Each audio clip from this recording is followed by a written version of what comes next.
Across the country, today is being celebrated as Teachers' Day. While every educator is exemplary and can be viewed as a role model in his or her own right, on Thursday, 6 teachers, including Maria Newport, from various walks of academia, were honored for their respective contribution to education. It's surely a good feeling knowing that you have worked entirely throughout your teaching years with your students in mind. It makes you feel ecstatic knowing that you have actually done your best at all times. I've had my share of challenges, of course, but it's how you address them that is so important. It is an outlook that is also shared by Teacher of the Year awardee Rosanna Briceño. As a career educator from Orange Walk and wife of politician John Briceño, leadership has been one of her strengths in the classroom. As an educator, the most challenging things were trying to customize teaching, and I came to the realization that education is not a one-size-fits-all. It has to do with individual children, looking at what their abilities are, and in the classroom, I spent a lot of time mostly working with children with special needs that had specific learning disabilities. We now refer to them as ID students, students with intellectual disabilities.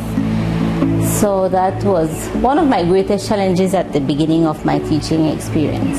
While the award ceremony held at the Bliss Center for Performing Arts was in honor of the outstanding men and women in the teaching profession, the voices of their students were lifted in song. Performances by the St. Luke's Choir kept the evening mellow during intermissions.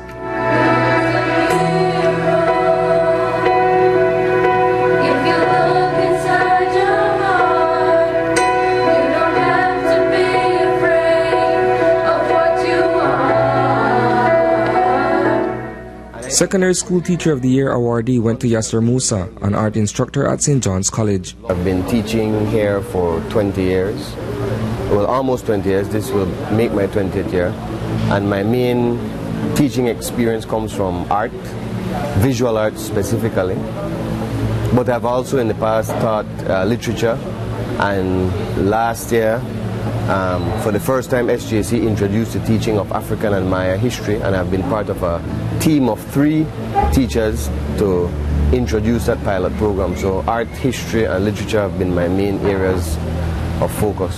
Teaching starts from understanding what it is, and I think you have to understand who is the most powerful teacher, and obviously our mothers. If you understand the role of a mother, then you are able to understand the role that you have as a teacher, because you are an extension of that concept. Also honored were Mrs. Elvie Brown of Corozal Community College, Mr. Gilbert Cummings of Muffles College, and Mrs. Tara Sabita of Sacred Heart College in San Ignacio. Reporting for News 5, I am Isana Cayetano.